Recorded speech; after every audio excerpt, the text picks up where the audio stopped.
predict that the two denominational groups, Pentecostal and the evangelical groups, will work together in a denomination, will unite themselves together, and will become a member, all of them, of the Federation of the Council Churches, or the Council Churches.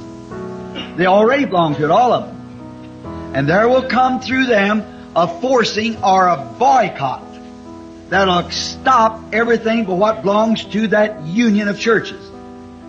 That's what the Bible said, that there would be a boycott.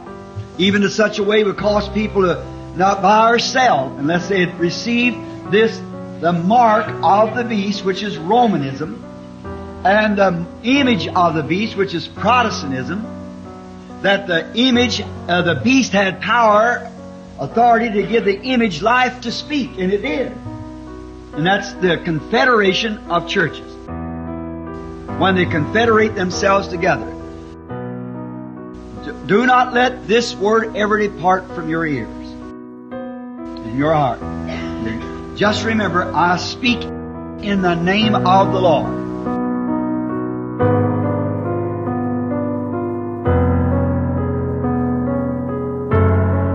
When Daniel had been given the vision that the days of his people were over for a certain time, and he seen the Gentiles coming in and saw the vision of this great big stone here, or this great big image, had a head of gold. Now what's happened? The head of gold was Nebuchadnezzar, which he interpreted. Said another king shall come and be inferior to thee, which was Darius, the Medo-Persians, taking the Gentile kingdom over. Next come in after the Medo-Persians was what? The Greeks, Alexander the Great and so forth. The Grecians took that kingdom over. Then what took it over from the Greeks? The Romans. And who's ruled the Gentile world ever since? Romans. Amen. Romans. Now that was iron. Then notice, Rome exists to the end because it went to the end of the toes. And you've seen mud, clay, and that's people, what we're made out of, and iron, the strength of Rome run in every one of those nations. And Rome has strength in every nation under heaven. There's one man in the world can stop a war or begin a war without saying one word. That's the Pope. What? So he carried me away in the Spirit into the wilderness, and I saw a woman, church, setting up on a scarlet-colored beast, full of names of blasphemy, having 7 heads and 10 horns. 7 heads. On down here it said the 7 heads, which was on the beast, is 7 hills on which the city setteth. Amen. Now what city's built on 7 hills? Rome. Exactly. A city setting on 7 hills. A church. A woman. A prostitute that'll control the world with her powers. Well, it's just as plain as reading the newspaper. Amen. Certainly. Now, and the woman was arrayed in purple and scarlet colors. The woman, the church, rich, and decked with gold and precious stones and pearls. Tell me where one of them ever paid income tax. And the beast that thou sawest was and is not, and shall ascend out of the bottomless pit, and shall go into perdition. And they that dwell upon the earth shall wonder, whose names are not written in the book of life from the foundation of the world, when they beheld the beast which was, which is not, and which yet is. See, was, one pope, dies, another one ascends. Beast which was, which is not, which is not, which is. Don't change its order. It's pope at the same time. Everything has to go in the same system. And it shall come to the bottomless pits. And the Bible said here that the leader of these fellows was from the bottomless pits, and that was their king, and he sits with a triple crown. And joining the Protestants with him.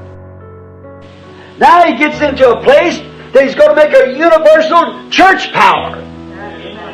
Taking religious power. Now, we find out he unites his power. Then when he becomes both state and church, ecclesiastical, then what are you going to do? He forms his own religion. And now he can do whatever he wants to. Then he has the right to put to death whosoever will not agree with him.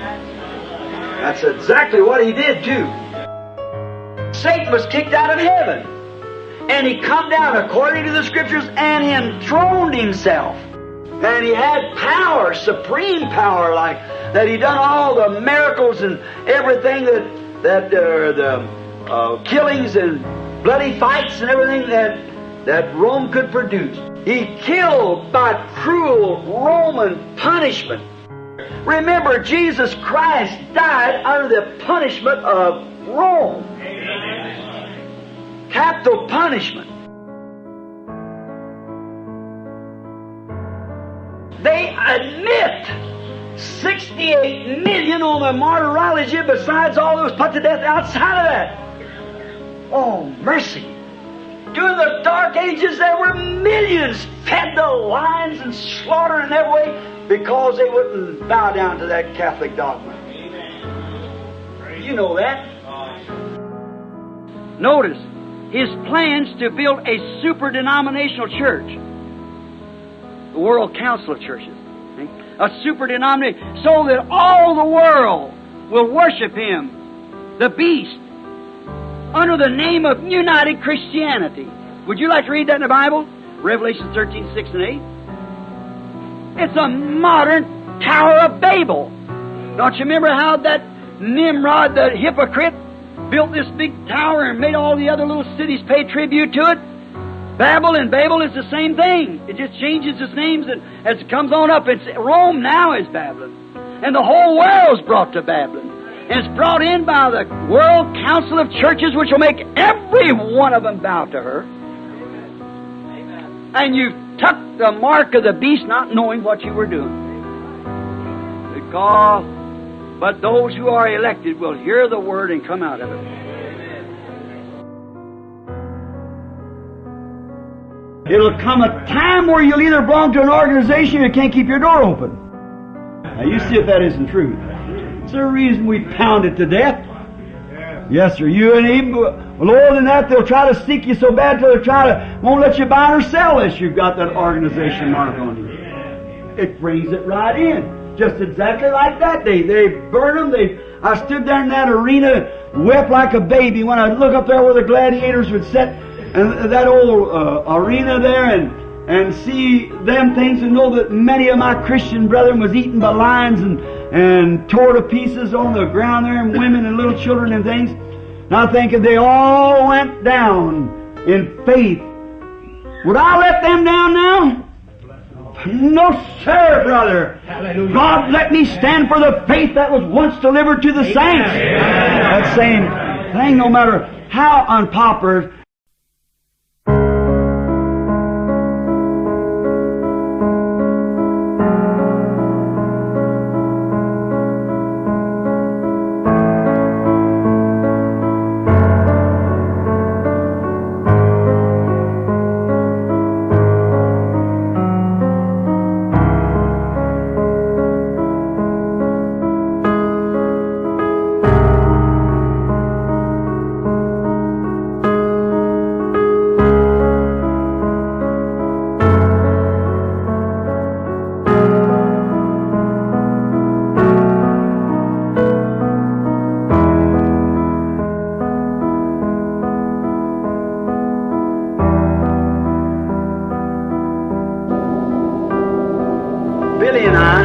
When we got off of the plane in India, our last trip there, I was looking at a paper that they brought and it said the earthquake must be over. The birds are coming back. Then it gives the details. There's something funny happened. India don't have woven fences like we do. They pick up rocks and make their fences. And they build all their houses out of rock, just place them up there. It's warm there around where pretty near in India, let's get up in the mountains. And all at once something began to happen. The little birds, go into those rocks and they build their nests and raise their young ones. And something began to happen. Every day when it would get hot, all the cattle will come around and stand under the shadow of those walls, keep cool.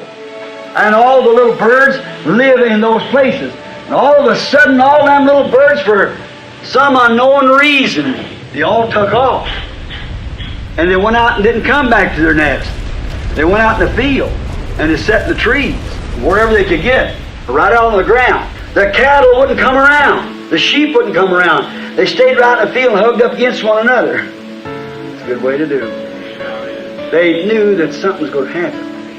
And all of a sudden an earthquake took place and shook the walls down, the fences down, and everything else. Then the little birds began to come back. They didn't come back for 3 or 4 days, then began to come back. They said, well, the earthquakes must be over now. The birds are coming back. Why? Don't you believe that the same God that could make them birds and cattle and sheep in the days of Noah go into the ark, He's still the same God that can make them fly to safety? Is that right? Now let me say something, brother. There's something fixing to happen. And all these big old ecclesiastical walls are going to collapse. And go right back over yonder and agree, because they're going to do it as certain as I'm standing here. Listen, when you feel that little funny feeling, you get away from them walls. Get away, you'll die there. Don't do it, come out of it. Get away from all this stuff. Flee to safety as quick as you can. Ask God for mercy. I don't care how simple and humble it seems. It's a word of the Lord. You flee to Jesus Christ just as quick as you can and stay there until God fills you with His Holy Spirit. For the hour is going to come when you're going to hunt for it and it won't be there. So be sure to do it.